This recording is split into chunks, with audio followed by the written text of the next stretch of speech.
Shalom, jumpa kembali kita dalam program Mada saat ini. Dan puji Tuhan kita masih bersama dengan Ibu Rahel. Iya, Ya, nanti beliau akan perkenalkan kembali. Dan kita saat ini akan membahas tentang keuangan menurut Alkitab. iya betul Ya, ya, karena penting juga ya wah sangat penting. Nah, Ibu Rahel ini punya background juga di bidang ekonomi. Nah, ekonomi. mari perkenalkan. Oke baik, terima kasih Pastor ya. Iya, Terima kasih untuk waktu dan kesempatan yang diberikan kepada puji saya. Tuhan. Ya. Baik, nama saya Rahel, marga saya Kimbal, Rahel Kimbal tepatnya. Dan aktivitas saya sehari-hari, saya adalah dosen di Fakultas Ekonomi ya, Oh, di Unima ya gitu. Unima Manado Iya ya. Manado, dan saya ada di jurusan ilmu ekonomi ya, Wah, jadi gitu. luar biasa. Ya, yang mau kita bahas saat ini adalah banyak sekarang marak kasus pinjol, pinjaman Pinjol, online betul, ya. pinjol Wah, banyak. marak banget dan Heeh, banyak kasus-kasus yang miris, menyedihkan. betul, Bahkan ada yang bunuh diri dan lain sebagainya. betul. Nah, menurut Ibu Rahel sendiri ini dari kacamata firman Tuhan, Mm-mm, sebetulnya kan Tuhan udah kasih berkat semuanya ya. betul. Udah ad- apa ada sih di Indonesia ini orang yang meninggal karena kelaparan misalnya ya. Nggak mungkin ya. Nah, iya. Nah, Iya, tetapi kebanyakan orang ingin hidup mewah, mewah, diakui betul. oleh orang lain, gaya hidup yang tinggi, Hedonisme ya, hedonisme. iya. Nah, untuk langkah awal ini ya, Mm-mm. Bu, untuk langkah awal ada nggak step-step gimana sih kita mengelola berkat Tuhan ini dengan baik dan benar? Iya Ada betul. nggak tips-tips dari Ibu? Oke, Iya, oke, oke. Sebelum mungkin ada beberapa tips ya, mungkin saya bisa share ke pemirsa wah ya, luar ya. biasa. Ya, Tapi sebenarnya tips itu enggak dari apa ya, mungkin dari orang lain, tetapi sebenarnya dari diri saja saya sendiri ya, ini yang yang Ibu lakukan. iya yang saya terapkan dalam kehidupan saya sehari-hari. Wah, Ya iya, mungkin dari kecil sampai saya kuliah dan berumah tangga, tips-tips itu yang saya lakukan dan saya rasa itu cukup membantu. Tapi pasti ada dasar firman Tuhannya ya. oke, Iya, nah, siap. Pastor mungkin ada dasar firman Tuhannya di mana ya tentang hal-hal Iya, seperti itu dalam ya. kitab Heeh. Ibrani dikatakan cukupkanlah dirimu Dirimu dengan apa yang ada apa? padamu. Oke, jadi Iya, cukupkanlah dirimu dengan apa yang ada iya, padamu. Iya, karena memang ya kalau kita belajar ekonomi, sifat manusia itu satu, tidak terbatas. unlimited ya. Unlimited. Sedangkan kalau ekonomi itu mengatakan bahwa sumber daya kita, Ah, alam kita itu terbatas. iya, iya, iya. Ya Wah, saya toh. belajar ekonomi lagi. Wah, Ya iya. gitu. Tetapi kalau memang dalam ekonomi itu mengatakan bahwa sebenarnya bagaimana apa ya, studi itu mengajarkan bagaimana perilaku manusia ya, Hmm, sifat manusia itu bagaimana dia mampu mengalokasikan dengan sifatnya yang tidak terbatas dengan ah, ah. sumber daya yang terbatas. Oke, Intinya oke, oke, memanage oke. gitu Iya, ya. iya. Mengelola Jadi dengan baik mengelola ya. dengan baik. Jadi itu yang kita butuhkan, sebenarnya dasarnya juga ada pada firman Tuhan ya, Iya, iya, mencukupkan diri dengan apa yang ada padamu ya, yang iya, Tuhan iya, iya. berikan ya. Sebenarnya Betul. saya tahu bahwa apa ya, pengertian ilmu ekonomi ini dasarnya sebenarnya pada Alkitab ya. Wow. Jadi Iya, seperti itu, karena Alkitab itu segala-galanya ya. amin. Jadi bukan Alkitab yang mengutip Ilmu ahli ekonomi. ya Adam Smith atau yang lain, Plato atau yang Aristoteles mengenai ekonomi, Iya, tapi para sebenarnya mereka filsuf itu ya, iya filsuf Yunani itu, tapi sebenarnya Alkitab lah yang yang mereka menjadi sumber kutip ya. sumber dari segalanya. Oke. Jadi sebenarnya ya gitulah sifat manusia kita yang hedo itu bukan semakin hari semakin sedikit, justru semakin banyak Iya, ya. iya, Apalagi dengan Pastor Resa katakan tadi apa ya, pinjol ya. iya, iya. Tapi justru banyak yang kena pinjol itu orang-orang yang saya heran, yang kena pinjol itu justru banyak yang mahasiswa gitu. Gitu ya. Ya yang sekarang ya gitu. Malah yang menengah ke atas enggak ada. Iya, mungkin karena Ya, pengetahuan mereka terlalu tinggi ya. dan mungkin kalau udah ada kan ngapain pinjam Iya gitu. gitu ya. Seperti itu mereka terjerat Iya, ya. iya, iya. Padahal sebenarnya firman Tuhan katakan bahwa cukupkanlah dirimu dengan apa yang ada padamu. Iya, Jadi sebenarnya tips yang akan saya sampaikan kepada pemirsa mungkin lebih kepada pengalaman saya iya. ya. Yang pertama yaitu anggaran ya. Jadi yang pertama adalah Iya, iya. menyusun anggaran per bulan kita. Perlu ini ya. Harus itu ya. Karena gini gaji kita, contoh gaji kita saya umumnya cuma 4 juta atau 5 juta per bulan gitu Iya, ya. iya. Kalau saya itu saya sudah alokasikan gitu. Pengalaman saya waktu saya kuliah. Waktu saya kuliah, saya kan sudah jauh dari orang tua gitu ya. Jadi setiap bulan mama saya gini katakan sama saya. Mama hanya mengirimkan kamu uang 40.000 per bulan. Kamu mau makan enggak makan yang penting 40.000 itu harus cukup gitu. Wah, Wow, saya yang dikelola itu ya. iya saya pikir aduh 40.000 ini. Kalau teman lain mungkin 100.000 per bulan ya. Iya, Tapi kok iya. saya 40.000 sedikit sekali gitu. Tapi itulah orang tua juga mengajarkan hal-hal yang baik kepada saya untuk hal-hal seperti itu gitu. Hanya 40.000 itu saya putar gitu, memanage. Itu kan Iya. ekonomi seperti itu. Iya. Kita mampu memanage itu untuk cukup begitu dengan Iya. apa yang tidak cukup tapi cukup gitu buat kita gitu. Contoh kalau biasa makan 2 piring, 1 piring aja lah. Gitu. Kecuali ada undangan. Ya Ya. syukur kalau ada undangan. Jadi 40.000 itu jadi saya menyusun anggaran, oh ini anggaran transportasi, makan saya selama sebulan gitu. Jadi saya susun seperti itu, menyusun anggaran itu 40.000. Tapi yang saya lihat ketika saya menyusun ada trik-trik yang saya lakukan sampai ada anggaran saya yang tidak terpakai. Contohnya gitu. Kalau saya ke kampus itu biasanya saya menaik mobil 2 kali. Iya, iya. Tapi naik angkutan kota itu. iya ya. angkutan kota itu. Tapi saya enggak naik 2 kali, hanya sekali. Oh. Saya jalan gitu. Oh, jalan, Dari bawah kan iya. saya pikir itu kan sehat buat saya. Iya. Untuk ke kampus kan sebenarnya cukup dekat kalau saya mau oper auto lah, mobil lagi gitu ya. Mau Iya, ganti iya. mobil lagi sebenarnya cuma saya turun di tempat tertentu cuma jalan sekitar berapa ratus meter sudah sampai di tempat saya kuliah. Tapi anggaran dikasih orang tua kan mungkin lebih gitu 2. Iya, Ya dia iya. pikir 2 kali. Tapi tips saya itu apa ya? Menyusun anggaran saya sesuai dengan tapi ada anggaran tertentu yang saya perkecil gitu. Ya, jadi Pangkas gitu ya. dipangkas. Bisa nabung. Iya. Akhirnya setiap bulan itu mama saya katakan, kenapa kamu setiap bulan itu beli baju gitu? Beli sepatu, beli tas. Berarti uang yang mama kasih itu sudah banyak ya buat kamu. Wah saya pikir, enggak mak uangnya cukup. Tapi saya itu belajar menghemat Wah, gitu, menyusun puji Tuhan. anggaran. Jadi Luar gitu. biasa. Jadi terbiasa seperti itu sebenarnya. Jadi Iya. pertama tentang anggaran. Iya diperhatikan gitu. Ya. Jadi Jadi mengelola apa yang ada. iya menyusun ya. Menyusun dengan Perlu baik ya. anggaran itu disusun. Benar, benar. Iya, biaya ini, biaya makan. Jangan kalau biaya makannya hanya 3 kali sehari, jangan sampai 5 kali gitu. Iya, iya. Nanti kalau seperti itu bisa ada cadangan anggaran Iya. gitu. Oke, tips selanjutnya Iya, nih Bu. terus ada tips selanjutnya adalah merencanakan pembelian itu di muka. Jadi gini, jangan sampai biasanya ayo kita jalan ke mall gitu. Wah, Terus ada yang ini- lihat, wow bajunya bagus Ini yang gitu. membuat kita sering kali kilaf. Iya ya gitu. kan? Apalagi lihat tulisan diskon. Itulah yang harus memang kalau firman Tuhan katakan Iya. pengendalian diri ya atau jalan-jalan, oh diskon 70% lagi ya toh. Beli aja. Itu enggak boleh seperti itu. Iya, Ternyata iya, iya. harus merencanakan pembelian. Ya seperti oke. itu. Kecuali ada anggaran cadangan ya. Iya, Ya kalau kita jalan-jalan ya, kalau memang kita ke mall itu hanya untuk membeli mungkin kita membeli sepatu ya. Iya. Jangan lirik-lirik lagi yang lainnya. Ya udah ya sepatu aja. Sepatu gitu ya. aja. Jadi mata kita memang sepatu aja. Jangan coba lihat lagi yang lain. Ya, jadi itu yang mungkin tips kedua aja. Iya, iya. Jadi harus direncanakan ya. Iya, Karena dianggarkan, direncanakan. iya, ya. dianggarkan dulu baru direncanakan. Oke. Ya jangan main apa nih? Main Iya. apa nih? Kadang orang Iya. apalagi lihat tulisan cicilan 0%. Udah. Itu berbahaya. Rencana semua berantakan. Buyar Iya. nanti.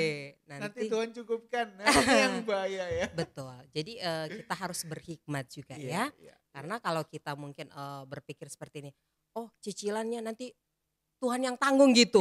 Kita beriman nanti Tuhan enggak seperti itu, kita enggak Iya. berhikmat seperti Benar, itu. benar. Sebenarnya kita Iman bodoh ini ya. menjatuhkan diri kita aja ke jurang gitu Iya. ya. Itu tidak seperti itu yang Tuhan mau ya. Jadi seperti itu. Jadi harus memang direncanakan. Direncanakan. Iya. Oke. Tips selanjutnya. Tips selanjutnya adalah menghindari pembelian impulsif ya. Nah, apa ini Impulsif ini ya? sebenarnya itu apalah? Yang mendadak gitu. Mendadak sebenarnya hampir mirip ya dengan impulsif itu gini, pas kita lagi lihat-lihat HP terus ada online muncul, ini ada mungkin potongan harganya murah atau langsung klik gitu. Yang tidak perlu dadakan gitu. Tiba-tiba hal-hal muncul gitu. yang tidak perlu gitu Tidak ya. perlu sebenarnya kan gitu. Umpama kan Pastor Resa kan mungkin sudah punya kemeja gitu. Iya. Terus dia muncul gitu. Ini kemeja bagus. Gitu ya. Bagus, ambil. Itu sebenarnya gak perlu ya, tapi karena sudah punya gitu ya. Iya, Cukuplah. Tuhan bilang kan benar. cukupkan dirimu. Cukup aja, gak usah lagi tambah. Jadi seperti itu ya. Soalnya sekarang kan memang Iya. era digital ya. Iya betul. Banyak orang ingin show off. Betul. Pamer, mereka mau terlihat betul, kaya. Betul. Terlihat mampu, sehingga selalu pengeluaran akhirnya membengkak ya. Lebih besar pasak daripada tiang. Akhirnya itu ya terlibat itu. Tidak ada anggaran, ya, tidak ada rencana, pinjam aja kan. Pinjam. Akhirnya terjerat. Kalau Pastor Resa pernah enggak seperti ini? Sering ya. Saya sering, apalagi kalau jalan-jalan. Iya. Gak usah jalan-jalan ke mall. Iya. Kadang pergi sama anak-anak saya. Iya. Setelah jemput mereka pulang sekolah kan. Iya biasanya. Mereka bilang, Dedi mau beli susu di Indomaret. Gitu. Oke, beli susu. Padahal dalam pikiran cuma susu kan? Ya susu 2 kotak paling kan 10.000. Iya gitu ya. Tapi keluar tuh selalu 100.000 lebih. Ya ada yang ambil roti, ambil permen, ambil odol, ambil akhirnya impulsif akhirnya ya. Ya benar tadi yang Ibu dosen gitu. katakan. Iya memang gitu. Kalau memang cuma mau beli susu, kalau itu memang sudah direncanakan itu yang dibeli. Ya fokusnya ya susu aja. Susu aja ya. Tapi kalau memang ada contoh Pepsodent atau sabun mandi itu memang masuk dalam anggaran, enggak apa itu dibeli enggak apa-apa. Karena itu memang sudah masuk dalam anggaran. Itu yang paling penting ya. Jadi seperti itu. Oke, terus ada tips lagi? Jadi nih melunasi pembelian ya. Jangan sering itu kredit. Iya, saya juga paling takut sebenarnya dengan yang kredit itu. Saya orangnya juga seperti itu. Kalau beli, saya bilang sama suami saya, Pak, mending tabung gitu. Beli tunai gitu ya. Tabung baru beli tunai daripada saya kayak gimana ya kalau dikejar, kayak takut juga ya tiap bulan dikejar. Karena pernah pengalaman sebenarnya kredit, wow setiap bulan ditelepon kayak buronan kita.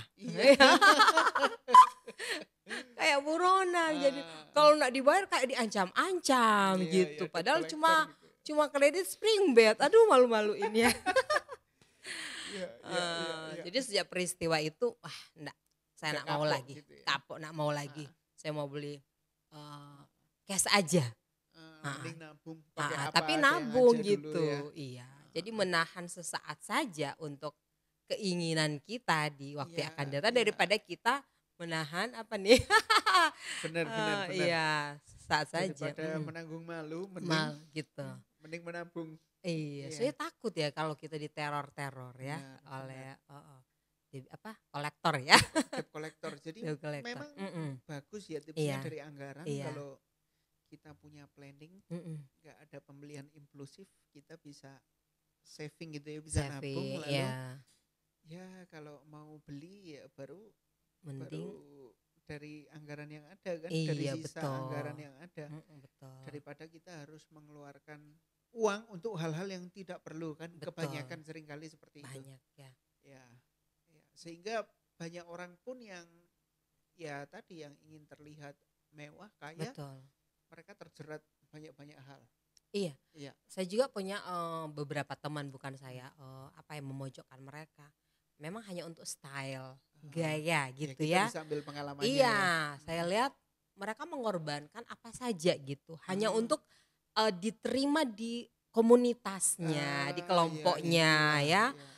Hanya oh saya mau ketemu dia ini agar supaya saya terkenal. Akhirnya ya mereka mengorbankan hal yang tidak perlu gitu.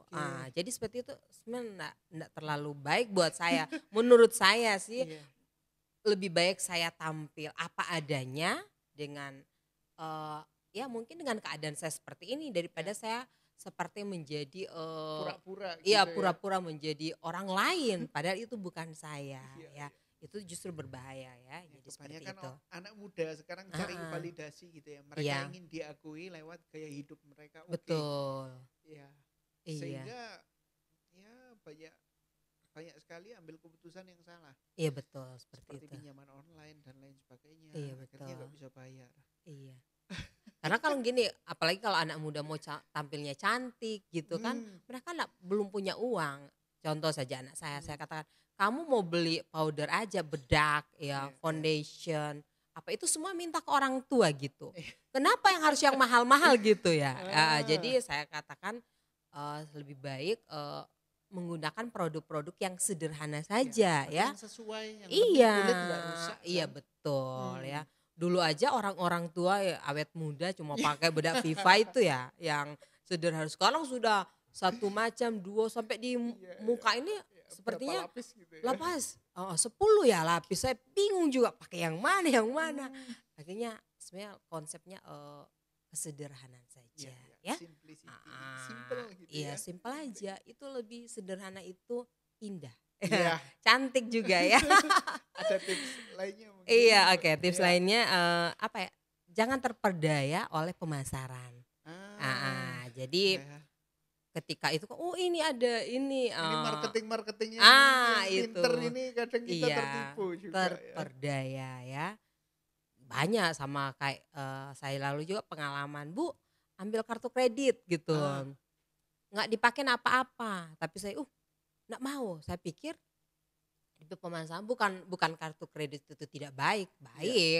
Tapi saya bilang, saya bisa ambil kartu kredit kalau penghasilan saya sudah 10M. Saya bilang 10M nanti saya ambil kartu kredit. Tapi kalau belum 10M saya enggak mau. Karena saya tahu itu bisa mengikat saya ya. Jadi ya kalau enggak perlu enggak usah lah gitu ya. Itu saja. Iya memang benar harus pengendalian diri. Iya betul, pengendalian diri. Menahan nafsu ini. Iya betul. Tunggu ya hingga oke, kalau kita belanja mungkin lebih bagus ya. Kalau uangnya tidak terpakai ya, biasa kan gitu kan. Contoh saya kalau lalu kan 40.000 dikasih orang tua. Terus ada sisanya seringkali 10.000 atau 5.000. Saya nanti nunggu kalau ada diskon ya, ada diskon di toko atau atau ada obral apa, saya beli aja dengan pakai uang itu. Tapi kan uang itu memang sebenarnya masuk di anggaran gitu ya, tetapi kita melihat momen-momennya saja gitu ya. Jadi bukan pada waktu kita suka langsung beli, tapi lihat momennya. Mungkin toko ini kan kita sudah tahu karakter toko ya. Mereka akan kasih diskon mungkin seringkali biasanya di awal bulan atau mungkin akhir bulan gitu. Dekat Natal gitu. Iya, atau dekat Natal pasti. Jadi kita lihat aja seperti itu. Jadi berbelanja itu memang harus berhikmat lah seperti itu. Kadang orang lepas kendali kalau udah belanja. Itu. Saya juga takut ya. Kadang mau beli satu tapi marketingnya kan pinter, beli 2 dapat 1. Itu tips dari marketing, beli 2. Mending beli 1 aja lagi biar dapat 3. Betul. Padahal sebenarnya yang kita beli itu sebenarnya harganya sama. Biasanya seperti itu ya. Jadi hari ini mereka mungkin naikkan, umpama harganya 200.000, kita naikkan 500.000 atau 400.000. Terus mereka potong diskon 50%. Padahal sebenarnya harganya 200.000 gitu. Jadi itu sebenarnya tipsnya. Tapi kalau kita triknya ya. Tapi tipsnya kita sudah tahu kan, strateginya seperti itu. Jadi memang sebagai konsumen kita harus bijak gitulah. Betul, bijaksana. Jadi konsumennya bijaksana ya, bukan jadi korban ya. Korban marketing. Korban marketing ya seperti itu. Kalau Master mungkin ada pengalaman juga ya. Wah, saya kalau hal seperti itu. Gitu. kadang mau beli satu aja kan. Iya. Meja beli satu ya. Tapi di situ promonya, marketingnya bilang ke saya, salesnya, Iya. Pak beli 2 loh, harganya beda dikit. Beda Nanti dikit. dapatnya kan 3, dapat 1 lagi. Iya. Jadi buy 2 get 1. Gitu Jadi ya. bukan buy 1 get 1. Ya kadang ada buy 1 get 1 juga. Aduh, kepengen ini. Betul, udah. betul. Lalu dalam hati ini juga mendukung. Iya. Ini kan buat ibadah bosen kalau misalnya cuma kemeja itu diganti terus, ya. lagi gitu. Dalam hati mungkin ini kan kebutuhan. Tapi akhirnya saya lihat lemari kok banyak bener ya. Dan jarang yang dipakai mungkin. Betul. Ya, seperti itu. Iya, seringkali seperti itu. Saya juga seringkali ya lepas juga kendali ya. Kalau mau ke toko seperti itu. Ambil, lihat-lihat, ambil. Ya, seringkali kita memanipulasi, bilang Tuhan ini kebutuhan. Padahal sebenarnya bukan, keinginan gitu. Jadi ada beda antara keinginan dan kebutuhan ya. Jadi kalau keinginan kan sudah ada, tetapi ambil lagi gitu. Contoh, saya punya HP ini ya. Ini sudah ada ya. Masih kurang aja. Keinginan, saya mau beli lagi satu. Saya mau beli lagi, itu keinginan ya. Barangnya sudah ada, tapi mau lagi gitu. Tapi kalau kebutuhan memang nggak ada apa-apa, terus diadakan. Nah, itu kebutuhan. Tapi kita seringkali memanipulasi Tuhan. Tuhan ini kebutuhan gitu ya. Sering gimana? Tapi seperti itulah karena sifat kita manusia ya. Seringkali memang tidak merasa puas. Tidak merasa cukup. Tapi memang firman Tuhan sudah mengingatkan untuk mencukupkan diri kita dengan segala yang ada. Berarti intinya harus bersyukur selalu ya. Karena banyak orang yang justru sudah punya banyak tetapi merasa tidak cukup. Banyak kan seperti itu. Iya, kadang kan Tuhan udah kasih kita seperti di Alkitab katakan 1, 2, 5 talenta. Ya. Betul. Dan yang Tuhan mau adalah kita mengembangkan.